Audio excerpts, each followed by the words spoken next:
co-chairs, Sarita Moore, Nefertiri Sickhout, Gina Thomas, to the wonderful Minority Bar Committee that made this selection, and to Senator Arthur Haywood III and distinguished guests. Thank you so much for being here, and thank you for this wonderful honor. And I have to say thank you to my dear friend of many years, Shuan Law, for that generous introduction. And this is a very special day for me, and it's a really special honor for me. My work in striving to achieve greater diversity in the legal profession, in the community, and in corporate America makes this honor for me one that defies description. I have a number of really good friends in my immediate family that know my path to this podium. And as Shuan said, I grew up in Houston, Texas. I went to segregated public schools, and my sister and I were in the first group of African-American students to integrate the Catholic school system because the Houston Independent School District was resolutely determined to avoid any compliance with Brown versus the Board of Education. And my passion for diversity derives from the discrimination that I experienced and the discrimination that I observed firsthand in Houston, Texas. But my commitment to equality and diversity and inclusion remains strong. And for me, this award is an affirmation and inspires me to continue to do the work to support the ideals of equality and justice for all. So my early role models in Houston were my parents, both of whom were educators, and they were both artists. And I had wonderful grandparents, and I was one of these blessed people. My first grandparent died when I was 40. So if you can imagine having that kind of love and support for that length of time in your life, and they had also very high expectations. So excellence was expected. Academic achievement was presumed. We were never congratulated for getting an A. In my house, you had to explain a B. And so I am grateful. I am grateful for the friendship of my friend, for the strong support of Shuan Law in nominating me, for the very persuasive and, I have to say, beautiful recommendations from my big brother and former Pennsylvania Bar Association President Michael Reed, who is here, and my former partner Mark Stewart, who also wrote a wonderful letter, and he's now the chairman of Ballots Bar. And I thank my Comcast family, I thank my Federal Reserve Bank family. It means the world to me that all of you all are here. So my family is here too. My wonderful husband Tom, my son Thomas III, and my daughter Allison. And you see at these two tables, these are sort of my extended family and my kitchen cabinet. So thanks to all of you all for being here, and thank you for your unwavering support.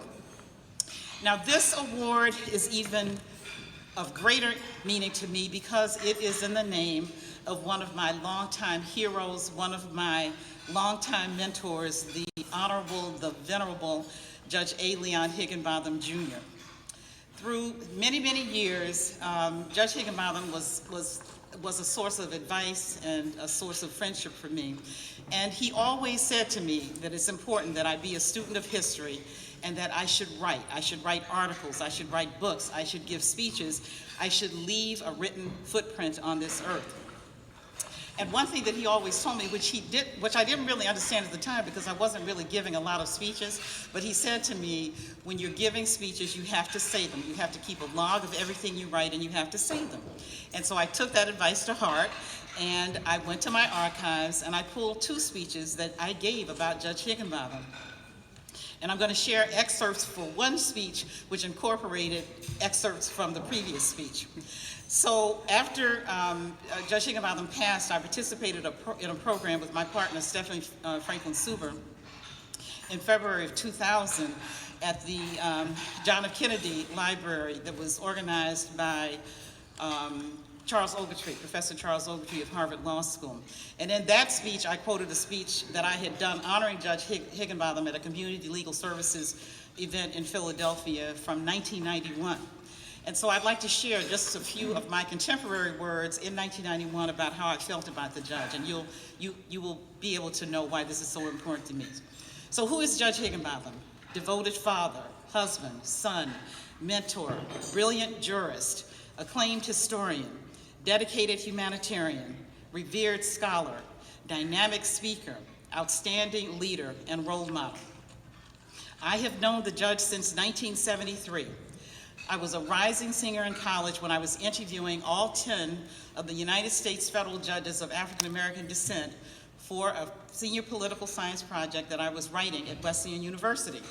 And I came to Philadelphia to interview the late Judge William Hastie, Judge Higginbotham, and Judge Clifford Scott Green. And the latter two would have a profound effect on my professional life and my personal life. I worked with Judge Higginbotham on his first book, In the Matter of Color, as a summer intern. And I urge you all to read it, find it at your library, get it on Amazon. And during that summer, I had my own personal big dilemma, because when the judge offered me the job to work in the book for the summer, I was thrilled. I was going to have the opportunity to work closely with this already historic figure on a groundbreaking work about African American legal history, race in the American legal process. But within 2 weeks of my getting the job offer, I also received a job offer from the largest law firm in Philadelphia. They wanted me to work as a summer associate at roughly 5 times the amount of money Judge Higginbotham was offering me. So I went to see the judge and I said, "Judge, I'm poor. I really need this job at the law firm." And he was extremely sympathetic, sort of. And he said, "Charisse," and the judge, if you knew him, he was tall and he had this big booming voice, "You have the opportunity to make history." And little did I know how true these words would be. And so we concluded after a long meeting that the only reasonable resolution was that I should work both jobs. So the day after my last law exam at Temple Law School, I worked for 6 weeks with Judge Higginbotham, and then I worked 8 weeks at the law firm. On the weekends, I continued to work. My chapter was the Pennsylvania chapter, and I would go to the courthouse. And so even when I was working at the law firm, I would go to the courthouse at 7:30 in the morning. And by this time, the judge had been already working for many, many hours. And I would work with him for an hour or two, and then go to the law firm to work. And I finished my work on my chapter in September. But I have to tell you that this man was a scholar. He loved the law. He loved history. He agonized over every single word in that book. It was a labor of love, and each paragraph had to be perfect. So during the course of my legal career, Judge Higginbotham for me was a mentor, a critic, a father figure, and a friend. And I was so proud that day to introduce him, and I'm proud to receive this award. So let me just tell you just a couple things about the judge. The judge never forgot his roots. He knew the indignities of racism and prejudice firsthand. He was proud of his parents and painfully aware of the lack of opportunity that they had in their lives. And I want to tell you to close with a very personal experience that I had with the judge. In 1974, Judge Higginbotham wrote an American class of an opinion in Pennsylvania versus International Union of Operating Engineers. Harold Goodman's in the audience today. 388 F Sup 155, Eastern District of Pennsylvania, 1974. You'll know why I'm telling you this. The Defendant Operating Engineers Union sought to disqualify Judge Higginbotham from a race discrimination case because of speeches and comments that he had made regarding the history of racial discrimination in America. But the judge refused to recuse himself, and he wrote a carefully reasoned and historically accurate opinion about the history of racial discrimination, the non-admission of African Americans to the bar, and the appointment of black federal judges. When the judge was writing that opinion, he called me, a mere second-year law student, I had stayed in touch with the judge, but he asked me for permission and asked me for a proper citation for my unpublished monograph on the appointment of black federal judges that I had written at Wesleyan in 1973. And the judge cited to my paper in the opinion, in footnote 44, page 21. Okay.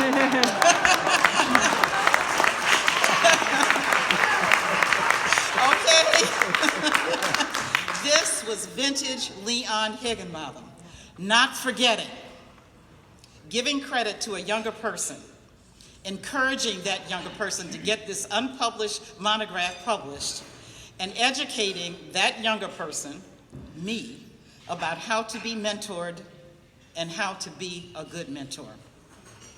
Judge Higginbotham would often say that he didn't write black opinions, he wrote black letter law opinions. So I thank you all today for this award. I thank you for honoring this great American legal scholar, and thank you so much for honoring me. Thank you.